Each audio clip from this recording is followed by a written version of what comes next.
Welcome to Jasper academy. Central government ITI ఇన్స్టిట్యూట్లలో అడ్మిషన్ల ప్రక్రియ కొనసాగుతుంది.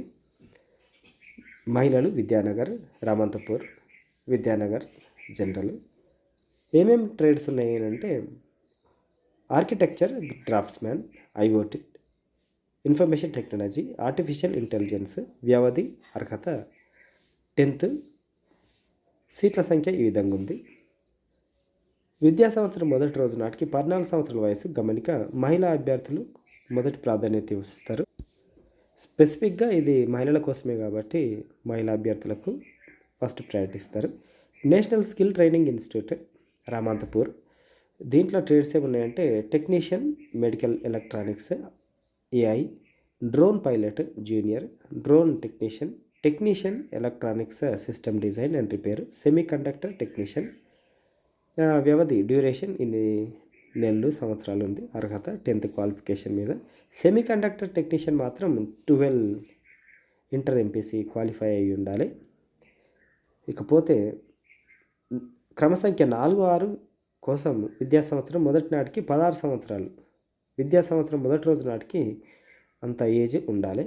ఇక national skill training institute Vidyanagar విషయానికి వస్తే machinist, solar technician, electrical, additive manufacturing tech ఈ విధంగా ఉన్నాయి.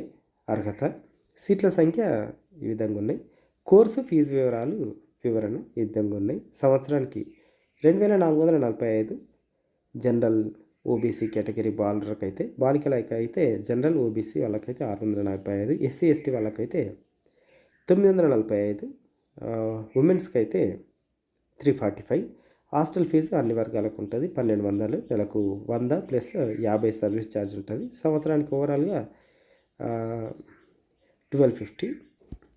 క్లియర్గా మెన్షన్ చేశారు బాలికలకు మరియు బాలురకు వేర్వేరు హాస్టల్స్ ఉంటాయి. కేంద్ర ప్రభుత్వ నిబంధనల ప్రకారం 10th మెరిట్ మరియు రిజర్వేషన్ ఆధారంగా ఎంపిక జరుగుతుంది. కోర్సును పూర్తి చేసిన వారికి ఎన్సీవీటీ సర్టిఫికేట్ అందజేస్తారు.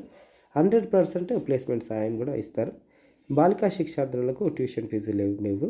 లాస్ట్ డేట్ అప్లికేషన్లు స్వీకరించడానికి 28/6. మీకు ఏమైనా డౌట్లు ఉంటే ఈ ప్రిన్సిపల్ నంబర్లు కూడా ఇచ్చారు, ఇన్ఛార్జ్ నంబర్లు ఇచ్చారు. తర్వాత ఏ డిపార్ట్మెంట్లో సెక్షన్ ఇన్ఛార్జ్ నంబర్లు కూడా ఇచ్చారు. కాబట్టి తొందరగా అప్లై చేసుకునేందుకు ప్రయత్నం చేయండి. ఎక్కువ మందికి షేర్ చేయండి. షేర్ చేయడం వల్ల ఎవరికొకరికి హెల్ప్ అవుతుంది. Thank you.